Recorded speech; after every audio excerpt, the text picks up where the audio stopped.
administrativa y gerencial, que tanta falta hace hoy en día, promoviendo así entonces el aprendizaje basado en la interacción social de manera no aislada. Es por ello que en este segundo año de actividades de Lupa Gerencial nos hemos propuesto como meta conocer la trayectoria del pensamiento de Peter Drucker, uno de los más grandes pensadores y filósofos del mundo de la administración. Pero, ¿qué es Lupa Gerencial?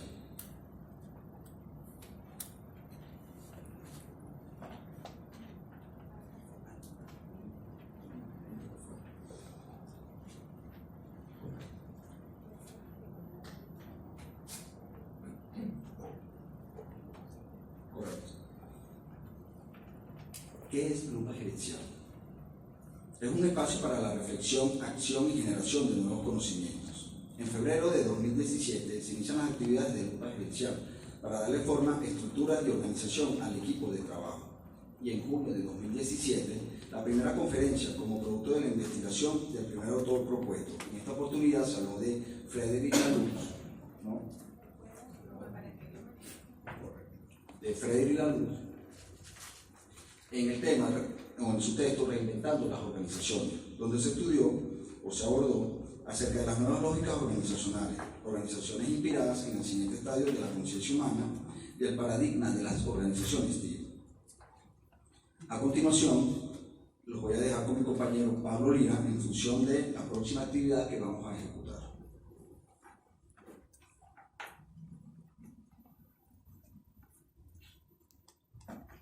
Bueno, bienvenidos de nuevo.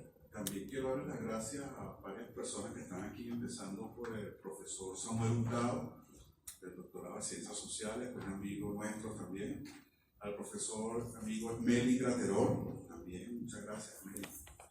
Tiempo.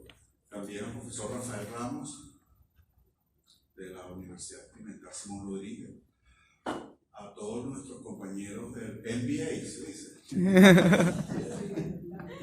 Business Administration, okay. AIXA también, y profesora AIXA, por supuesto a Rosa, a la profesora Armida Fernández, profesora del doctorado en gerencia también, y a todos los doctorantes en gerencia e invitados, amigos, también nuestros dos doctorantes en gerencia. Ustedes pueden ver, este es un seminario y una información al nivel para reflexionar y también para accionar a través de propuesta, investigación.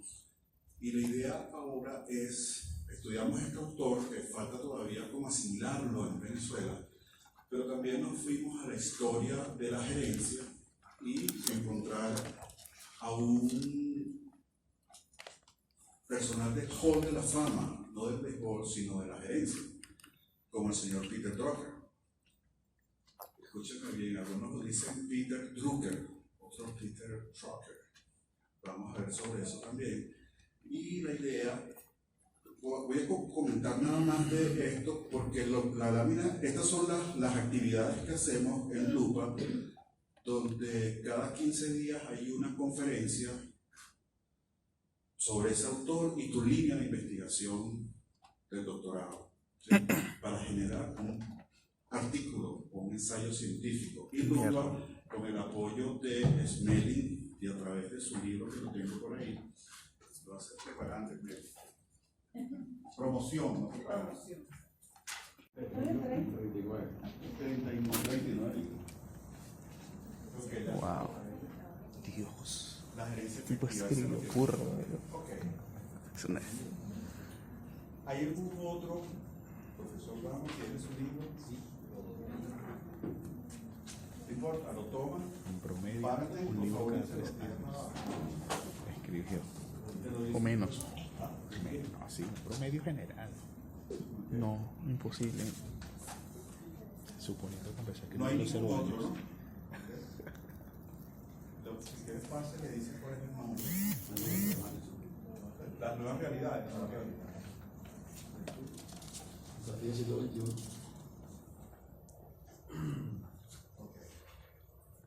Quiero, algunos de ustedes, los que están aquí, tienen alguna experiencia con ese autor. ¿Han leído un libro completo de ese autor? Completo no. ¿Han hecho un análisis de ese autor? No, yo no. ¿Sí o no? No. Gracias a Dios estamos aquí. Ves la importancia, pero sí les puedo decir, por ejemplo, yo en mi tesis doctoral lo referencié de acuerdo al autor Peter Drucker y fui nada más donde él decía eso y ¡pum! Lo puse.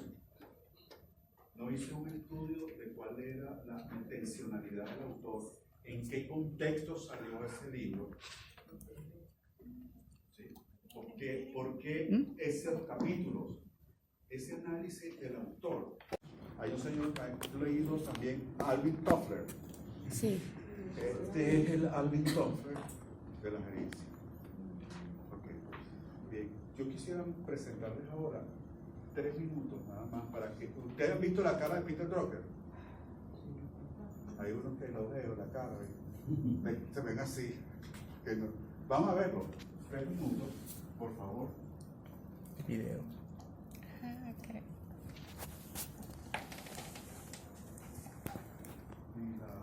El management consiste en definir la misión de la empresa y en motivar y organizar las energías humanas para cumplir esta misión.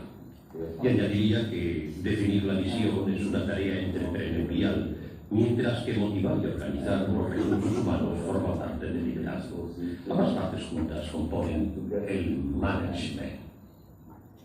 Y déjeme parecer un poco superficial, es preguntarse ¿para qué nos pagan los clientes?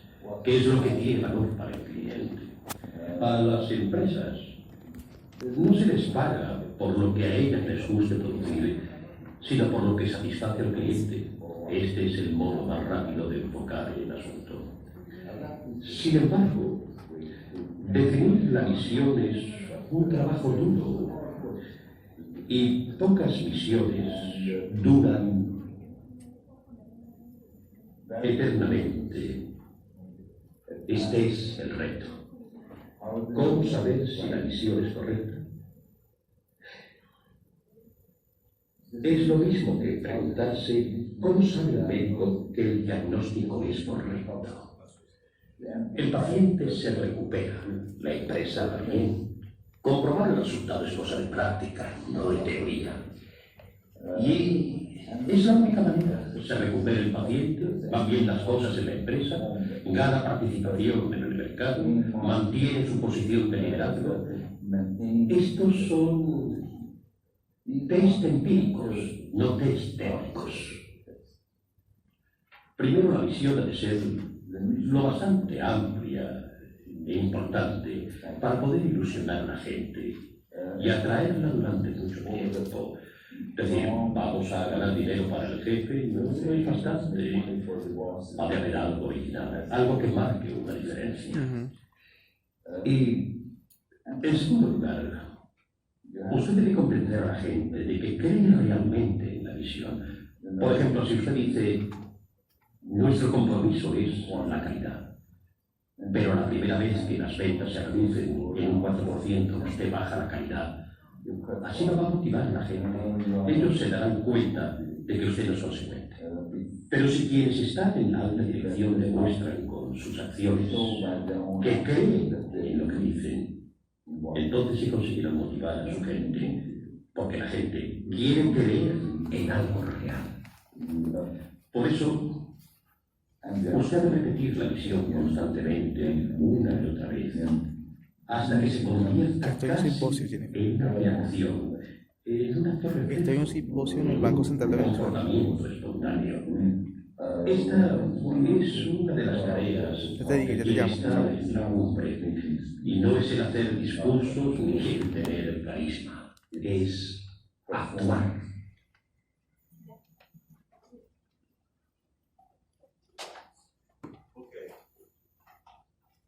¿Vieron el computador? Sí. Sí, ¿de qué año? ¿Quién me puede decir de qué año más o menos sería esa entrevista?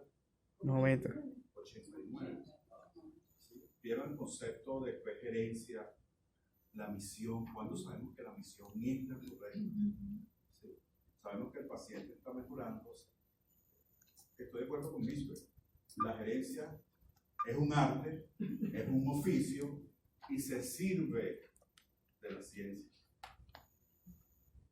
Y bueno, con seres humanos, algunas veces, mi parte izquierda dice, dirigir personas es como perseguir conejos. Sí, algunas veces la complejidad es un arte, sí se puede también.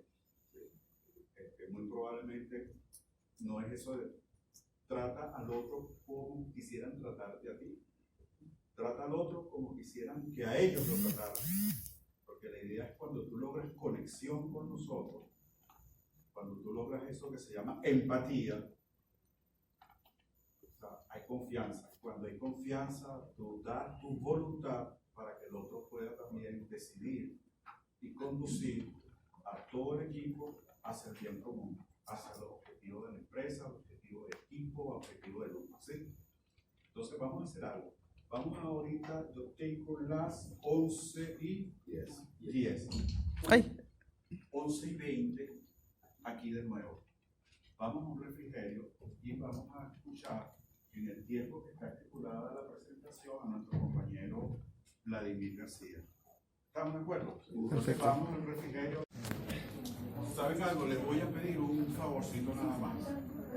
Los que están atrás en esta de la tercera pueden de alguna manera cambiarse. Por ejemplo, aquí este está ocupado. No para ponerme para adelante.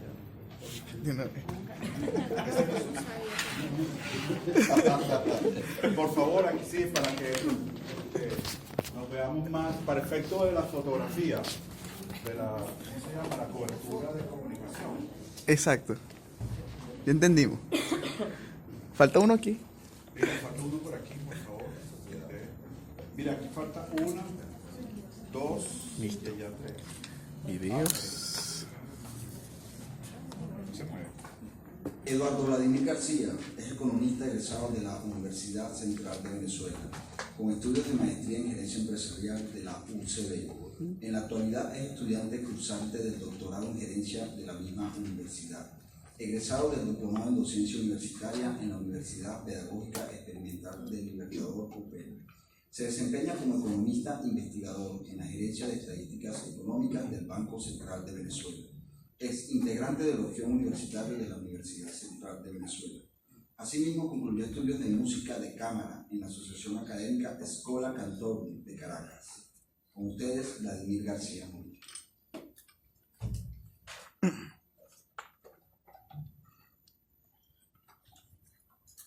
Y entonces, muy buenos días a esta distinguida audiencia. Voy a comenzar por decir que es muy bueno sentirse cercano a la familia. Saludamos desde nuestra posición a los representantes de nuestra ilustre Universidad Central de Venezuela, a los compañeros estudiantes, tanto de la maestría, así como del doctorado en gerencia, y a nuestros amigos, invitados, y la gente de buena voluntad que ha querido participar en este encuentro. De verdad que sí, muchas gracias. Normalmente, cuando las personas tienen algunos anhelos en su horizonte de vida, se plantean distintos tipos de situaciones que básicamente tienen que ver con lo que representan sus realizaciones, sus logros y alcances. En el caso que nos ocupa nuestro invitado en el día de hoy, tuvo una serie de percepciones en lo atinente a el saber. Este hombre logró hacer del conocimiento una de sus obsesiones.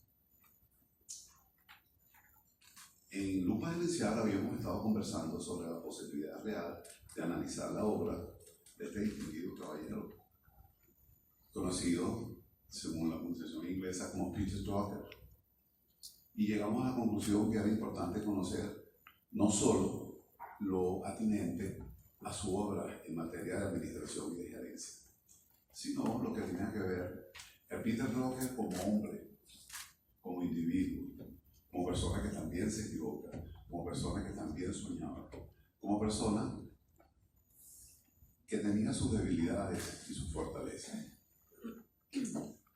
Yo me voy a permitir narrar una anécdota que nos ocurrió en el interín, digamos, de la indagación que tuvimos a bien realizar meses atrás sobre este caballero. En él se dice, en el Centro de Divulgación del Conocimiento Económico, tengo allí algunos amigos, y me sugirieron que me acercara a la Asociación Cultural Humboldt, acá en la organización San Bernardino.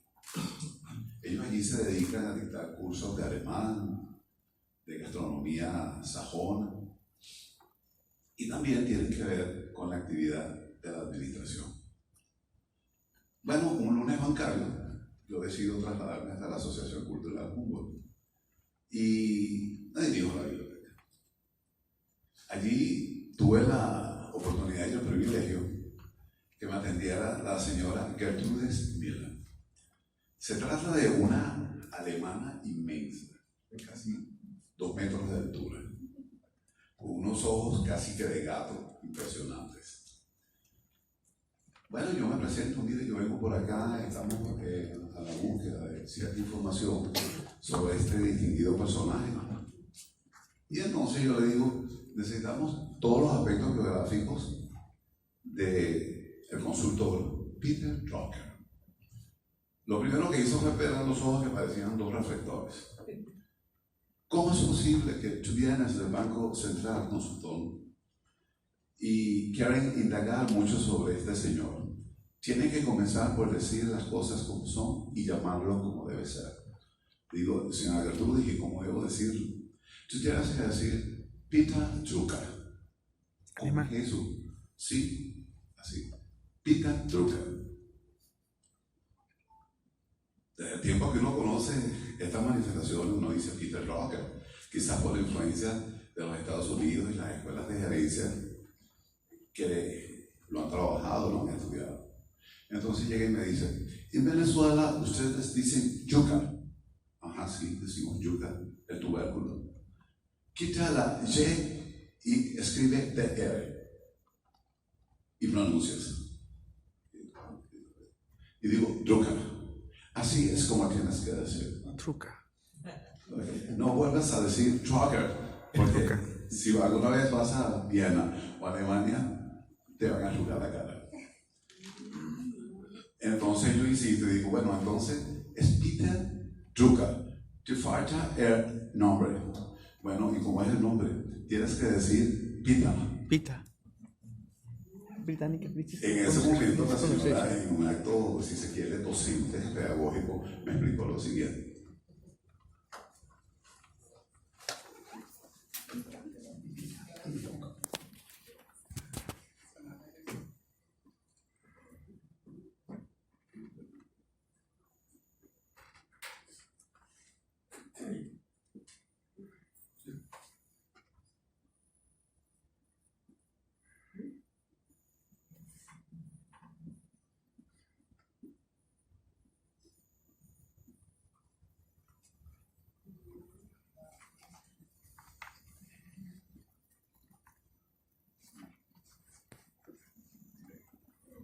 Hitler, Müller.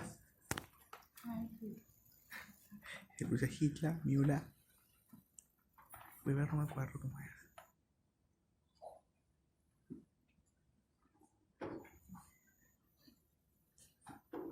A ver si. Señora Gertrude, ¿para qué son todas esas palabras? Te voy a explicar para que comprendas. Bueno, está bien.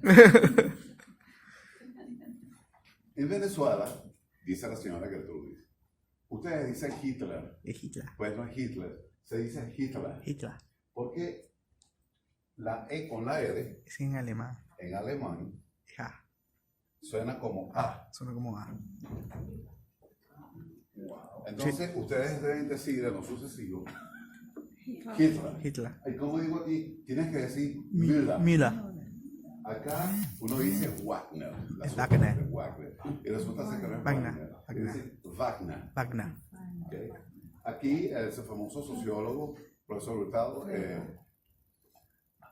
Weber. Yo digo, ese es Weber. No, por favor, no digas eso. Weber. Tienes que decir Weber. Weber. Bueno, está bien. Entonces luego escribió allá el nombre del personaje. Por eso es que debes decir Peter. Y acá, recuerda, Truca. Truca en Venezuela. Truca. Truca. Truca.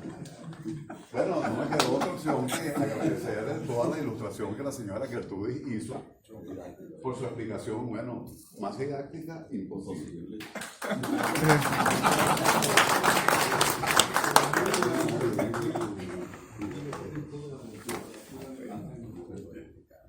Ahí entendí que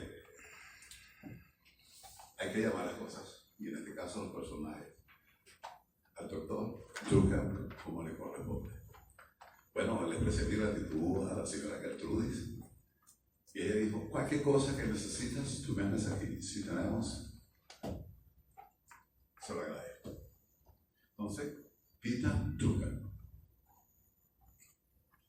Vamos a comenzar entonces con algunos de los aspectos considerados sobre la juventud de este distinguido caballero.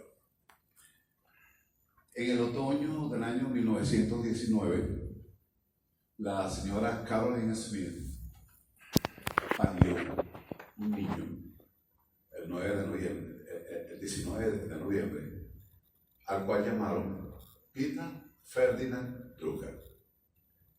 Este niño llegó al mundo rodeado de una serie de consideraciones en términos de los grupos familiares, lo que hoy pudiéramos llamar lo que es una típica clase media en Viena. Su padre era un distinguido abogado dedicado al derecho institucional. Su madre era médico. Este señor tuvo el privilegio de crecer en una familia en la cual era muy frecuentada por los más distinguidos, los más formados de la sociedad vienesa. Basta decir las tertulias, encuentros, coloquios que solían tener. Iba gente del calibre como Sigmund Freud. ¿Okay? Algunos de los descendientes del músico alemán Wagner también hacían presencia en estos encuentros. De modo que Drucker tuvo la posibilidad de crecer rodeado de gente dedicada al ballet, al teatro, a la economía, a la ciencia, y en línea general todo lo que representaba el conocimiento en la Viena de principios de siglo. Fue una infancia realmente muy enriquecedora, porque no es lo mismo que uno se vaya desarrollando en términos de lo que son, digamos, el estándar social, a que uno tenga la posibilidad real de estar en contacto con lo más distinguido del pensamiento de la Europa Central en esa época. Bueno, así las cosas, nuestro invitado se desarrolló en ese ambiente. Al cumplir los 18 años, ya dejando su adolescencia, de todos es conocido que en línea general un adolescente, tanto en Europa como en los Estados Unidos y Canadá, al llegar a los 18 años en general, como dicen, tiene que alzar el vuelo. Es común eso en ese tipo de sociedades. No es lo mismo como lo concebimos acá en los países de la latitud sur.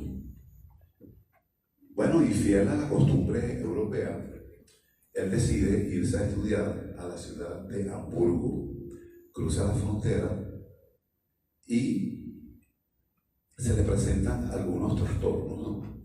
En la universidad le dice, mira, tú puedes comenzar a estudiar a partir de los 19 años. Dice, bueno, ¿qué hago? Mientras tanto, se pone a trabajar y logra encontrar empleo durante 15 meses en una empresa exportadora de artículos de cirugía. Esta empresa colocaba pigmento nazi. De modo que entre una cosa y otra decide mudarse a la ciudad de Frankfurt.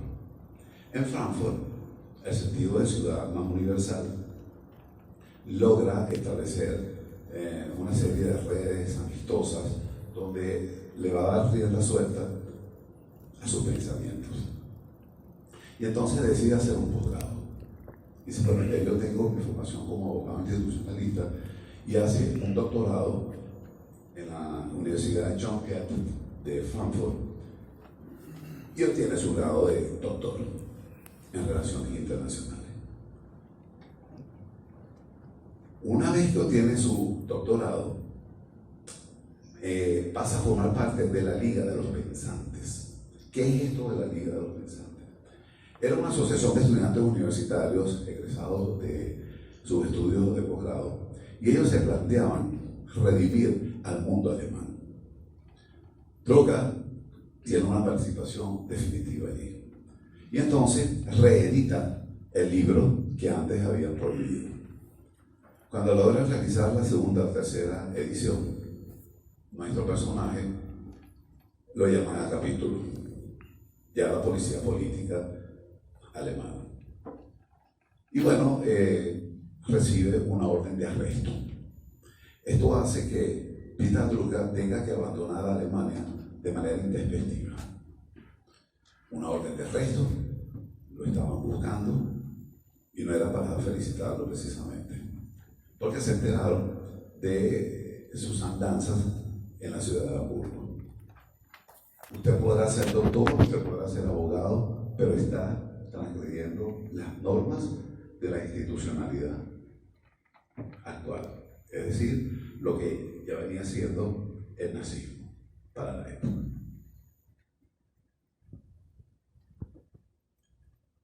Una vez que Peter Drucker llega a esa conclusión, ya se había graduado de abogado, comienza, antes de abandonar el país, los dimes y diretes y las incertidumbres que se le puede presentar a cualquier persona que tiene que abandonar su país. Y comienza a participar en los estudios de economía. Eran unos seminarios que estaba dictando uno de los más distinguidos economistas de la época. Me refiero al profesor en la Universidad de Bonn, Joseph Schumpeter. Joseph Schumpeter es un destacado economista especializado en lo que tiene que ver con las pymes, lo que ya podríamos llamar las pequeñas y medianas empresas. Y Schumpeter dicta estos 3 seminarios. Drucker decide participar en los mismos. De modo que tuvo una orientación realmente estupenda al cursar estudios con este premio Nobel, posteriormente en economía. Bueno, ya eran, como que dicen, los últimos días de su vida en Alemania. Recibe una alerta, dice: mira, te andas buscando. A la vuelta de 2 meses ya no vas a poder seguir estar acá. ¿Okay? Hay que decir que dentro de su formación académica, nuestro invitado no se escapó de las dificultades que representaban el tener que asistir a clase. Esto para sí era algo de perogrullo, algo como muy simple, ¿no? Pero es que en aquellos tiempos también se presentaban las dificultades para poder asistir a clase. Y dentro de su formación académica tenemos que darle crédito a lo que representó para él el ser autodidacta. Y en algunos casos tener que estudiar a distancia. Estos elementos validaron su capacidad intelectual para enfrentarse al océano de conocimiento que aguardaban por él. Muchos de sus exámenes, lo que nosotros llamamos exámenes parciales o exámenes de lapso, en la Universidad de Bonn y en Frankfurt, tuvo que cursarlos a distancia. Porque Drucker también tuvo que trabajar hasta las 7 de la noche, hasta las 6 de la tarde, como muchas veces nos ocurre a nosotros y no podemos asistir a una clase. De modo que estos elementos del joven Drucker en su formación académica tenían un peso. Y esto aunado, digamos, al hambre, a la sed que él tenía por el conocimiento. Para Peter Drucker, el saber, el conocimiento era un valor. Y eso hizo que nuestro personaje se convirtiera en un lector, yo no voy a decir que voraz, pero sí incontenible. Era una disciplina de lectura diaria. Llegara o no cansado de su trabajo. Es uno de los testimonios que hay de uno de sus exalumnos. Su amor por el conocimiento, por los elementos cognitivos, por el saber, realmente fueron impresionantes. En una entrevista que él concedió al Times de Londres, hay un aspecto cuando él le declara a un periodista y le dice, pero es que yo amo el saber. Le pregunta, pero, Dr. Drucker, ¿por qué usted piensa que el conocimiento es indispensable? Y le dice, sin conocimiento no somos nada. Y eso representa uno de los aspectos medulares de lo que todo hombre debe tener en su mente. De modo pues que para Drucker el saber era algo medular.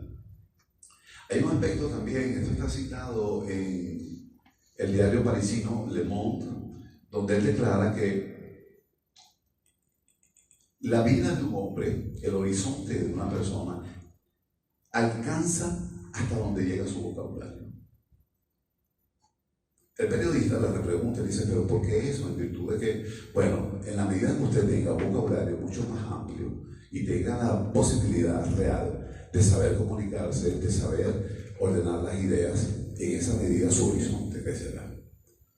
Bueno, conversaba yo con mis compañeros de grupo gerencial que allí prácticamente se dio inicio al concepto este que todos conocemos de aquello de el analfabeta funcional. De todos he conocido, y bueno, tenemos acá gente del mundo de la docencia que seguramente han vivido eso en carne propia, encontrarse con gente que es analfabeta funcional. Y yo decía, bueno, entonces en el caso de Drucker jamás vamos a ver esto. ¿Por qué? Porque era tan insaciable su amor por el conocimiento que ese hombre tenía un vocabulario inmenso. Más adelante vamos a ver cuando se pone a estudiar español. Eso es una cosa inédita. Y estudió danés por su cuenta. Él recuerda dentro de su memoria cuando parte de Viena, un poco semidestruida por los efectos de la guerra, su padre le obsequió un libro escrito por un sacerdote jesuita de nombre Baltasar Gracián. Este libro es La voluntad del poder. Y entonces Drucker dice, bueno, para yo poder leer este libro, mi padre me ha obsequiado, escrito en el siglo XVI, tengo necesariamente que conocer español como es. Es decir, con niveles de profundidad. Eso significa, en el plano real, manejar la sintaxis. Esto es todo lo que tiene que ver con el ordenamiento y el significado de las palabras para que un párrafo tenga sentido. Cuando una persona se plantea conocer un idioma de esa perspectiva, oye, mínimo se convierte en una persona respetable, porque es que está conociendo lo que está más allá del idioma, o lo que nosotros cuando vamos por acá al concurso de inglés, más allá de decir buenos días, hola, ¿cómo estás? ¿Okay? Manejar la gramática inglesa, eso no es fácil, es tan complejo como la del castellano. Y este señor se metió con la sintaxis del español, que bastante difícil es. Bueno, eso fue un elemento esencial dentro de lo que es el acceso al conocimiento que Drucker manejaba. Consideren ustedes sus artículos cuando escribía en Le Monde, en el Times de Londres, en la Gaceta Renana en Alemania. Para escribir en ese tipo de periódico usted tiene que conocer el idioma, tiene que saber expresarse. Por más trivial que pueda parecer, pero el manejo de los adjetivos, el manejo de los sustantivos, las conjunciones verbales, eso es difícil, eso no es trivial. El manejar el idioma digamos de manera instrumental, no todo el mundo puede hacer eso. Y este señor, dentro de su esquema de autoaprendizaje, fue capaz de aprender español solo y danés, porque también le gustaba el teatro. Y su padre le había hecho esos dos obsequios. Uno de los más representativos dramaturgos de lo que hoy es Dinamarca para la época, y el libro de Baltasar, del jesuita Baltasar Gracián.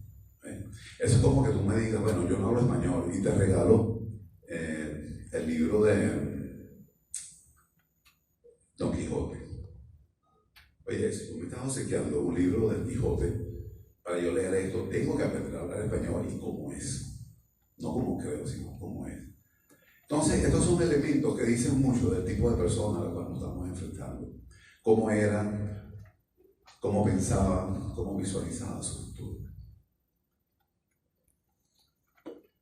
Sepan ustedes que nuestro invitado recibió no menos de 8 doctorados honoris causa en la Universidad de Osaka y en la Universidad de Tokio, en la Complutense de Madrid, en la Universidad de Cambridge, en la Sorbona de Francia, en la Universidad de Harvard y en Cambridge, también de Massachusetts. Hay 2 Cambridge, el de Londres y el de Massachusetts. El título honoris causa es causado por la conducta, el conocimiento que una persona no egresada de dicha universidad maneja y va conformando a través del tiempo. De modo que nuestro invitado tuvo ese tipo de conocimiento. Así las cosas, nuestro invitado pasó a formar parte de los profesores más distinguidos cuando comienza con el ejercicio de la docencia. Él tuvo oportunidad de dar clases de filosofía en la Universidad de Claremont, también en Bennington College, en la Universidad de Frankfurt, se llama Filosofía de la Ciencia. Y un detalle curioso, era especialista en la filosofía de Immanuel Kant. Antes de comenzar la clase en la Universidad de Nueva York, tuvo unas prácticas, antes de mudarse a los Estados Unidos, en Cambridge. Y allí enseñaba economía política. Eso hizo que con el tiempo, a través de sus relaciones, tuviese oportunidad de conocer, en este caso también, pero ahora en Londres, imagínense, nada más y nada menos que a un personaje como fue John Maynard Keynes, como dicen los ingleses. En su estadía de 5 años en Londres, él trabajó en una compañía de seguros y era el encargado de coordinar los niveles de producción de las pólizas en la ciudad de Londres. Él solía terminar su jornada de trabajo a las 3:30 y entonces se iba a la Universidad de Cambridge como alumno, oyente. En una de esas tardes, el profesor John Maynard Keynes venía saliendo con sus alumnos y él se le acercó. Mire, profesor, yo quiero estar con usted. Yo quiero ser uno de sus alumnos, aunque sea en la modalidad oyente. ¿Y de dónde viene usted? ¿Qué está haciendo? ¿Qué hace? ¿De qué se ocupa? Bueno, y le explicamos, yo vengo de Alemania, huyendo de la persecución nazi, tal. Y Keynes decide aceptarlo. Y lo invita a participar en un seminario sobre tópicos macroeconómicos. A todos aquellos conceptos de la demanda agregada interna, lo que hoy llamamos el PIB, la influencia de la inflación en la Europa de la posguerra. Y Drucker decide comenzar a participar en ese seminario, que al principio era 1, pero luego se convirtió en el 2.º semestre y él continuó, de modo que tuvo 1 año en las manos de Keynes. Y tener a Keynes como profesor, bueno, válgame Dios. Entonces fíjense, el hombre nació como una estrella, allá en Alemania, en la Universidad de Bonn, con el premio Nobel Joseph Schumpeter. Y luego acá en Inglaterra, nada más y nada menos que con el Dr. Keynes. De modo pues que podemos decir que este hombre, aparte de su formación en su infancia y en su adolescencia, oye, era muy agraciado con el conocimiento. Supongan ustedes, o sea, lo que puede significar. Mira, en la casa está cenando el Dr. Freud. Es una cosa impactante. Y no estamos hablando de un psicólogo de aquí y de allá, no. Ya estamos hablando de Sigmund Freud, el analista psíquico por excelencia del mundo contemporáneo. Y su hijo, su seguidor, Gustav Jung. Bueno, este ejercicio de la docencia lo va a conservar toda su vida. En paralelo, tuvo un tiempo siendo consultor, y es cuando llega a formar parte del grupo de consultores de General Motors International. Ya había tomado la decisión de irse a vivir a los Estados Unidos. Estando allí en la Universidad de Nueva York y la Universidad de Columbia, comienzan las invitaciones por sus artículos, comenzó a destacarse y se dieron cuenta de que este hombre realmente no era más de lo mismo. representaba la antítesis del conocimiento por toda la formación que traía sobre espaldas. Y es cuando comienzan a aparecer sus artículos con cierta fluidez en publicaciones especializadas. Aquí vemos, por ejemplo, lo que nos permite la informática conocer en la revista Forbes. Allí aparece su imagen, luego también en Nuevas Perspectivas, en The Economist, que hoy en día es una revista que sigue gozando de prestigio. El economista austríaco también le solicitaban artículos desde su madre Viena. También tenemos el Atlantic Monthly, y bueno, llegó hasta meterse en Wall Street. Durante 20 años llegó a ser el editor jefe de la revista Wall Street en materia de economía y gerencia. Todo esto dice que las credenciales de este hombre en materia de conocimiento eran monstruosas, en el buen sentido de la palabra. Tener una formación de esa naturaleza y lo que significa valorizar y capitalizar todo ello realmente es un compromiso en el conocimiento.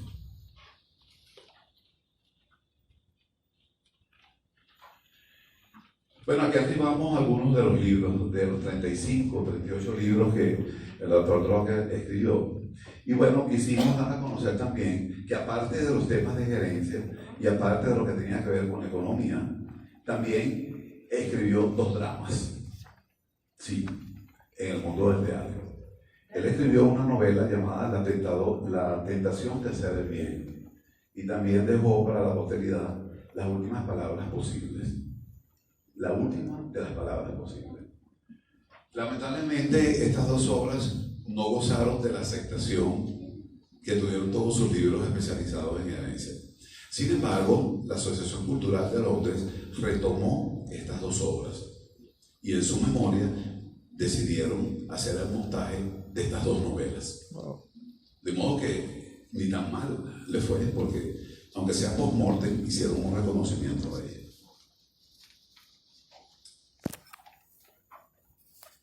Fíjense, cuando uno examina la lista de obras que este hombre dejó, esto representa casi que un parto. Tener que elegir qué hago con toda esta treintena de textos por él escrito. Y fue muy difícil tratar de hacer una selección, porque es como cuando uno le ofrece un menú de dulces exquisitos y que a uno le gusta. Este está divino, pero el otro está delicioso. El otro es una veneración y todos son caricias para el paladar. Entonces es difícil hacer una selección. Acá nos ocurrió algo similar. Hubo que llegar a una conclusión y consideramos, después de haber estado revisando toda su literatura, que hay 6 libros que consideramos medulares dentro de toda su obra. El primero de ellos es Concept of Corporation, en el año 46. Esto no es más que la consecuencia de haber estado 2 años monitoreando todo lo que hacía la General Motor Company en los Estados Unidos. Toda su pasantía y el análisis descarnado que hace sobre una gran corporación. Allí él va narrando lo esencial que es que una empresa no puede estar centralizada. Tiene que estar descentralizada para que su proceso productivo rinda resultados. Luego tenemos la gerencia por objetivos, donde él hace planteamientos realmente contundentes en términos de lo que significa gerenciar por un objetivo prefijado. Y establece la metodología de cómo establecer las metas, los objetivos. Luego de eso, ver cómo se reparten las áreas funcionales de la empresa en términos de producción. Y una vez que eso ocurra, captar los talentos de la empresa para que comiencen a hacer funcionar lo que está allí en función de los objetivos y metas establecidas. Esto hace pensar en todo el discurso de lo que es la misión, como antes vimos en el video, y cómo concebía él el objetivo de una corporación. Luego estamos acá con la era de la discontinuidad. Esta es una crítica que el doctor Drucker hace sobre el pensamiento clásico, sobre lo que ha significado la tradición ortodoxa en materia de administración. Finalmente tenemos la gerencia de tareas, responsabilidades y prácticas, libro medular en su doctorado en Claremont University, y la gerencia en tiempos turbulentos, en tiempos difíciles. Es decir, cómo un gerente tiene que leer e interpretar el entorno de modo que esa realidad no lesione la corporación que él tiene que dirigir. Eso significa que el gerente tiene que conocer los elementos culturales donde tiene vida esa empresa, la corporación. ¿Ok? Entonces el gerente no puede andar con gringolas. Él tiene que estar atento a lo que sucede en el entorno y todos los elementos que hacen posible que esa empresa vaya a ser exitosa. Y entonces ahí llegamos a que el elemento cultura es esencial dentro de la concepción. Muy difícil. Gerenciar un orfanato, gerenciar un ancianato, gerenciar una institución cultural. Voy a hacer mención acá de un difunto también porque él tuvo que ver con estas cosas. Yo tuve la oportunidad de que fuera uno de mis profesores, el profesor José Antonio Abreu, quien fuera fundador y director de lo que conocemos con el nombre del Sistema de Orquestas Nacional. Antes de fallecer, yo estuve en los últimos 2 años muy cerca de él, con el problema de los ensayos y algunos requerimientos de la orquesta.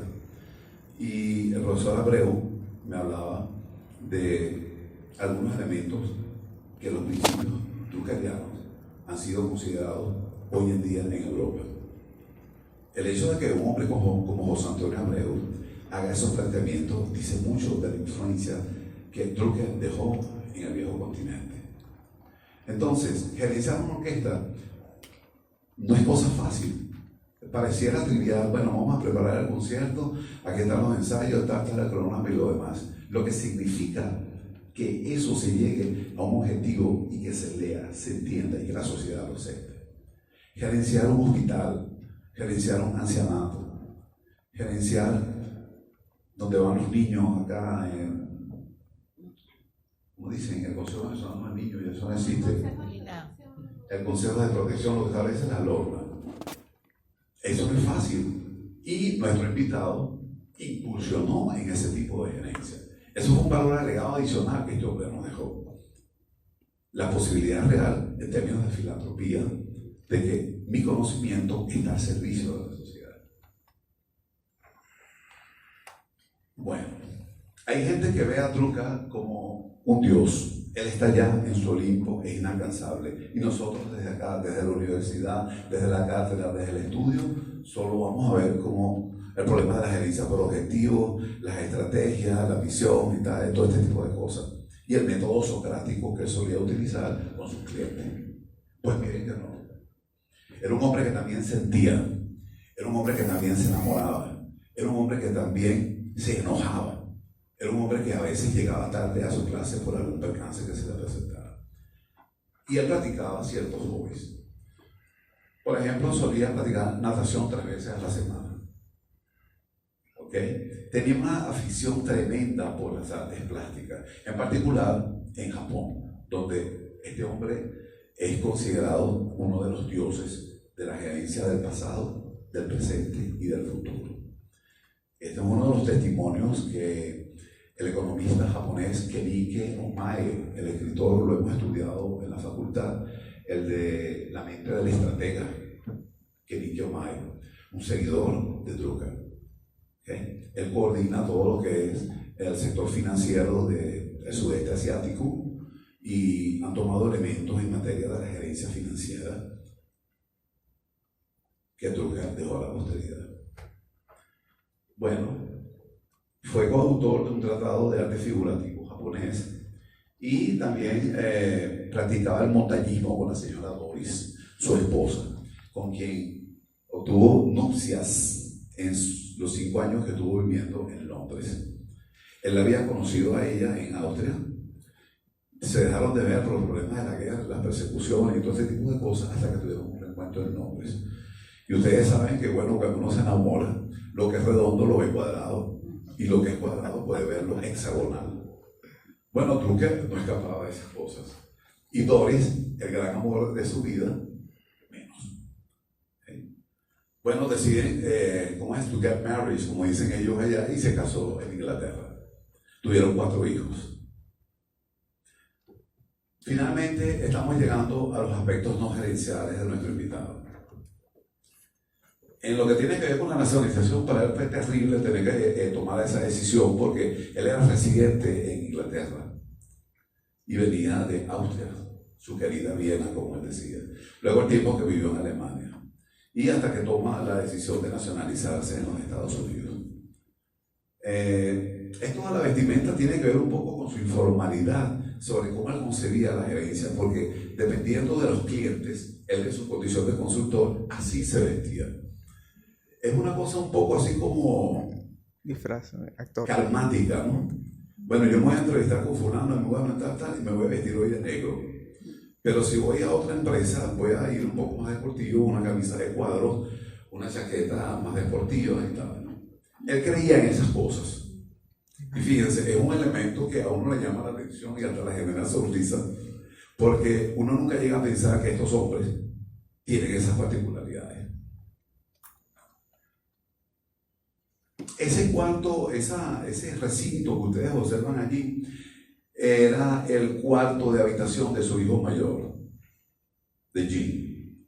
Y cuando su hijo alzó el vuelo, que decide irse a vivir pues, a los 18, 19 años, como se estila ya, él decidió adaptar el cuarto de su hijo mayor y convertirlo en su oficina. Aparte de eso, tiene una particularidad. Le repugnaba tener una secretaria. Le fascinaba atender el mismo teléfono. Usted lo llamaba, de acuerdo a los testimonios que hay. Mr. Drucker. Bueno, aquí está. Y él atendía directamente. Ahí estaba con la señora Doris. En esos tiempos concibió todos estos planteamientos que hoy en día estamos considerando como es la gerencia del conocimiento. Por cierto, el banco está haciendo unos trabajos muy interesantes en lo atinente a la gerencia del conocimiento. Yo estoy participando en parte de ello, en el área que me corresponde, y realmente eso son unos hechizos. Entender cómo gerenciar el saber. Uno, digamos, queda seducido, o sea, es una seducción tremenda lo que significa administrar y gerenciar el saber.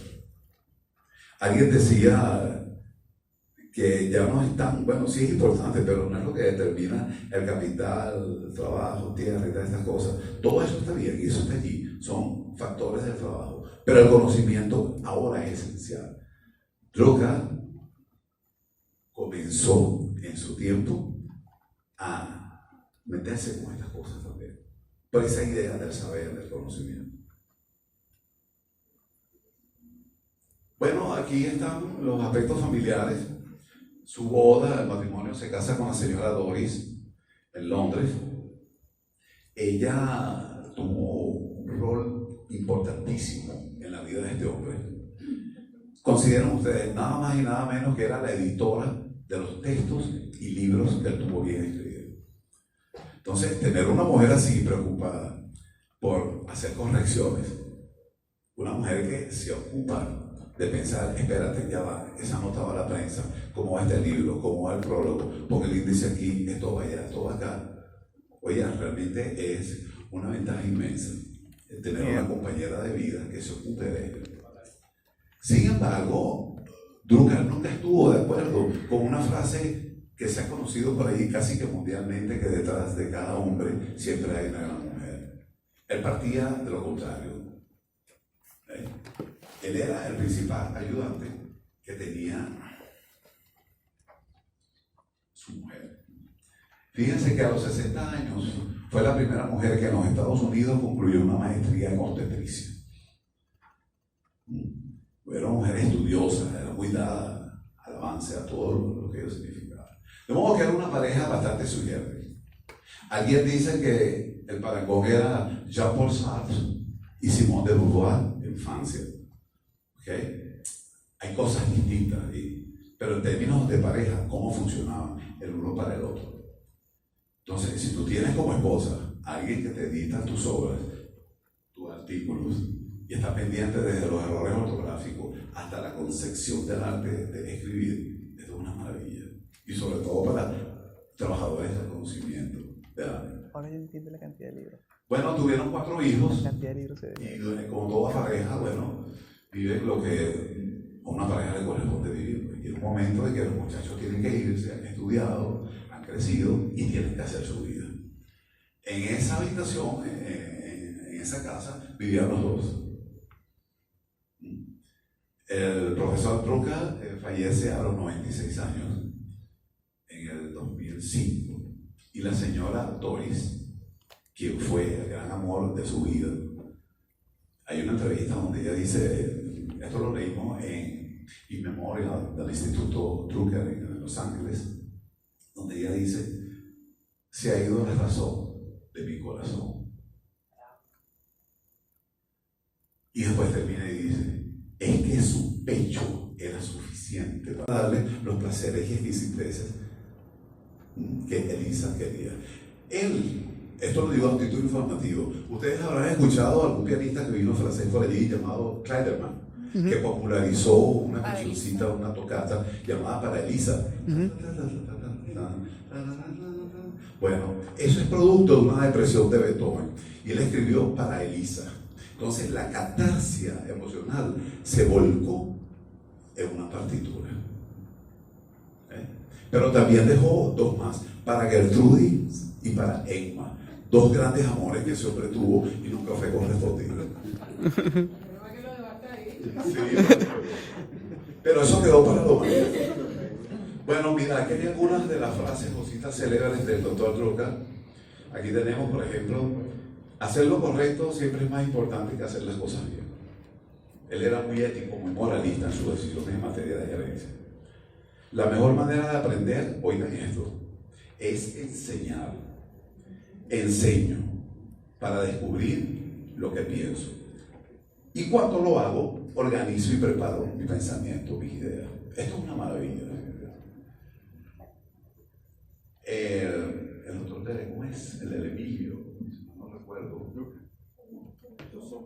Rousseau, él decía, usted sabe algo cuando le enseña.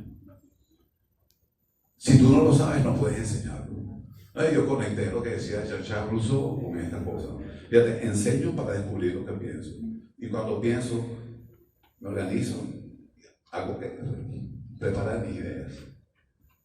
Luego tenemos la mejor manera de predecir el futuro es crearlo. Eso se ensambla con la corriente del pensamiento contemporáneo linda de que tú tienes que crear tu futuro. El futuro no está allí, el futuro es lo que tú vayas a hacer. Y bueno, si quieres algo nuevo, deja de hacer algo viejo. Pareciera como obvio, pero en la sociedad habemos o hay personas que nos cuesta asimilar o entender frases de esa naturaleza. Bueno, finalmente tenemos aquí el epílogo. El doctor Drucker es recordado como el padre de la gerencia moderna.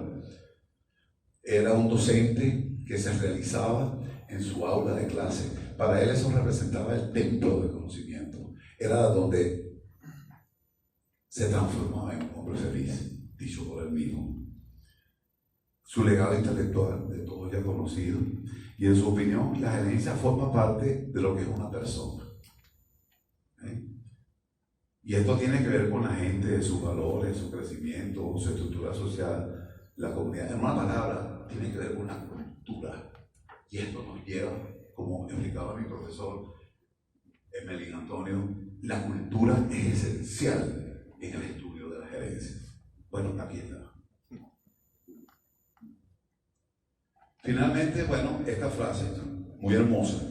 La excelencia de un líder se mide por la capacidad para transformar los problemas en oportunidades. Esto es un reto, es una cosa maravillosa.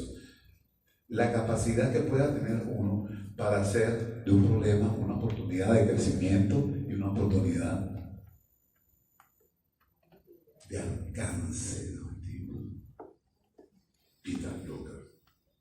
Luego tenemos un collage en distintas épocas de su vida. Alguien decía, bueno, ya, mira, está el judío allí y le hace falta la kippah que los que profesan el judaísmo tienen acá. Bueno, pues no, fíjense, el profesor Drucker profesó el judaísmo en un tiempo en su antigua Viena, pero luego él se asimiló a la iglesia luterana protestante. De modo que no tuvo que ver mucho tiempo con el judaísmo. Sus padres sí, fueron más ortodoxos, pero él partía de pensamientos contemporáneos.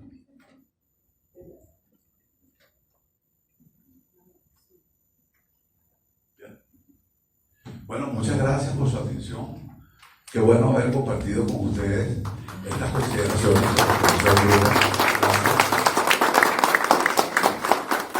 Y qué bueno de venir para conocer otros aspectos de uno de los más distinguidos pensadores en el mundo occidental en la administración y la gerencia de hoy. Muchas gracias. Gracias.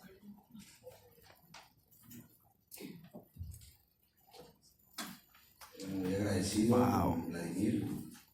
Tenemos, por cuestiones de tiempo, 5 minutos se va a permitir para realizar lo que es las preguntas y respuestas y reflexión a nuestro compañero Vladimir. Se les entrega un papelito, el cual el que quisiera formular una pregunta. Listo. Común a varias de las personas acá. El doctor Drucker en alguna de sus obras hizo alguna suerte de reflexión o plasmó algún tipo de visión prospectiva de lo que habría de ser la gerencia más hacia los países latinoamericanos. ¿Tienes alguna información al respecto? Sí, permíteme. Un asistente.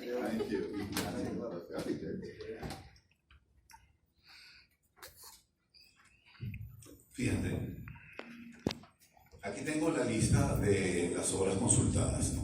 Lo que fue posible, digamos, ver acá dentro del mercado venezolano y lo que algunas bibliotecas.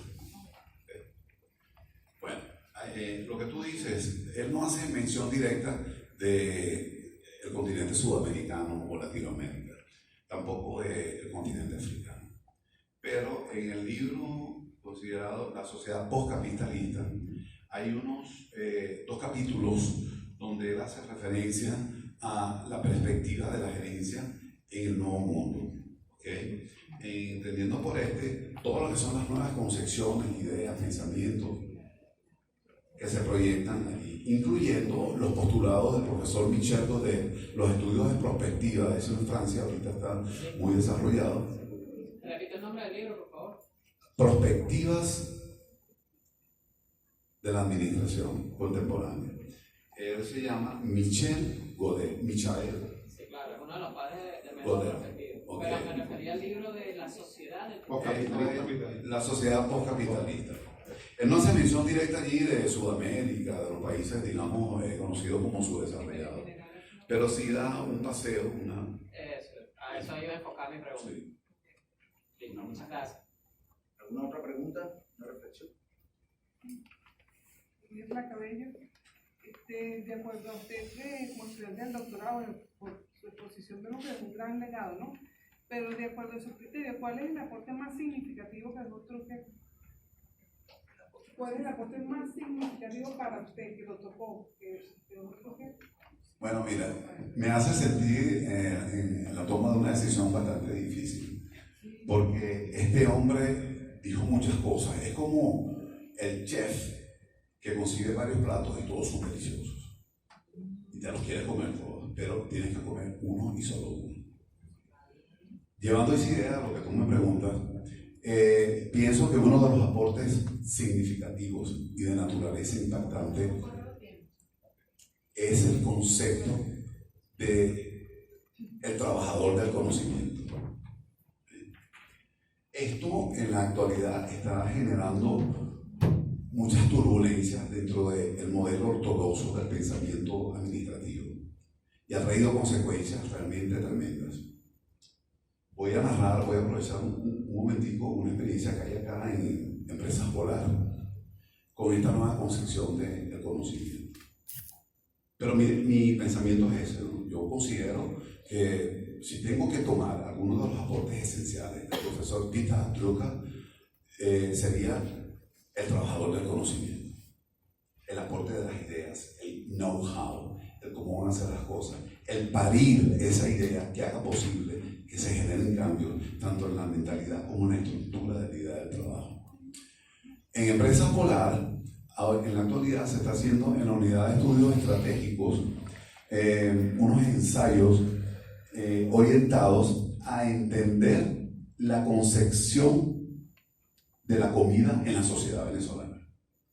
Y eso parte de una premisa, porque este producto de harina de maíz precocida, que es como en realidad se llama, marca PAN, representa dentro del espectro venezolano, y aquí hablamos de la gente con grandes comodidades económicas hasta las zonas muy deprimidas, todos aceptan la harina PAN. Es el hechizo que representa comerse la arepa, la yaquita, la cosa, la empanada. ¿Okay?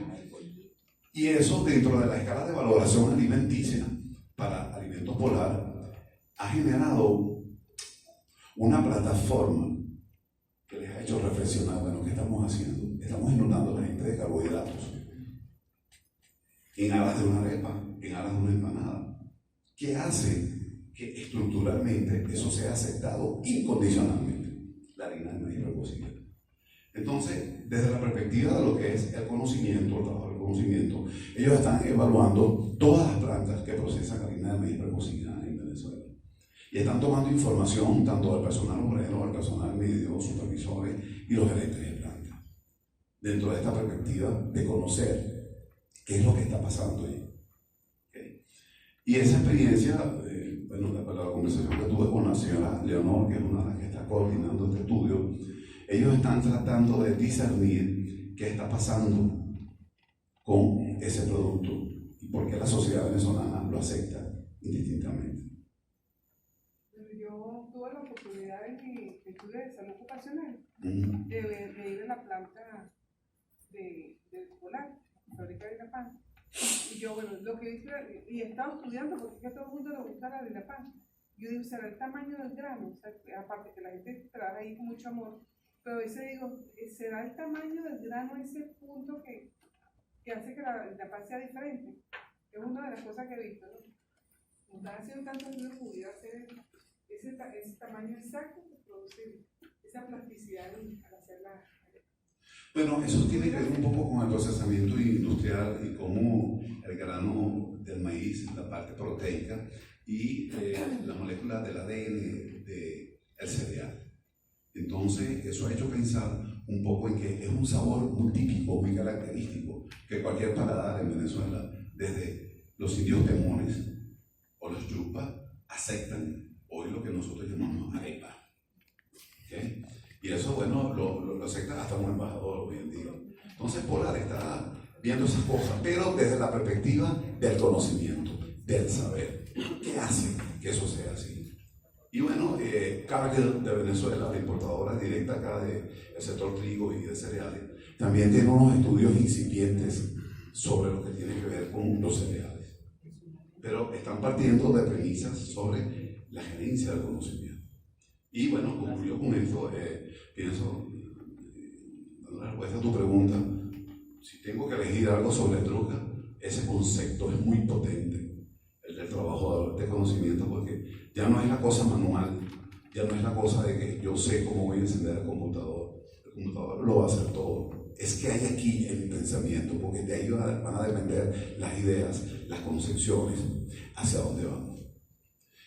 Hay un aspecto que Drucker consideraba mucho, y él hablaba un poco de aquella escritura que seguramente ustedes conocen, de Alicia en el País de las Maravillas.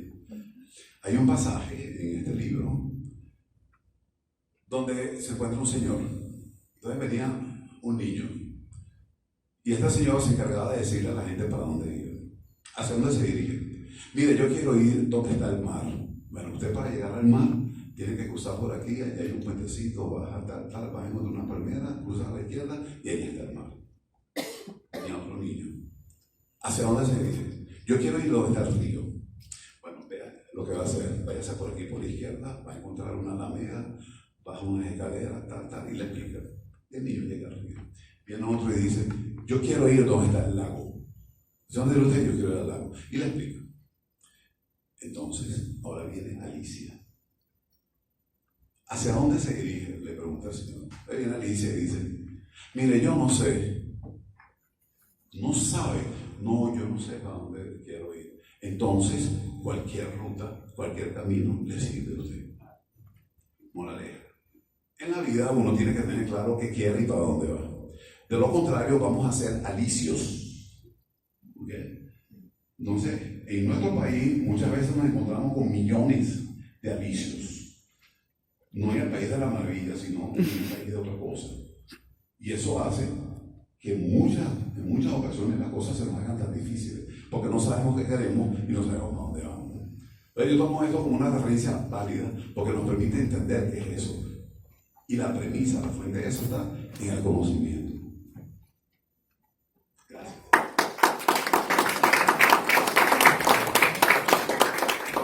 Bueno, ahora nuestra próxima invitación, el ciclo de ponencias está basado en esas fechas tentativas. Eso se le va a hacer llegar por correo electrónico en la fecha definitiva junto con los expositores en función de todo el material que se va a tratar, aunado a que no pudo asistir todo el personal que iba con nosotros a tratar las diferentes referencias bibliográficas a lo largo de todo este simposio, ¿no? Por otra parte, en el nombre del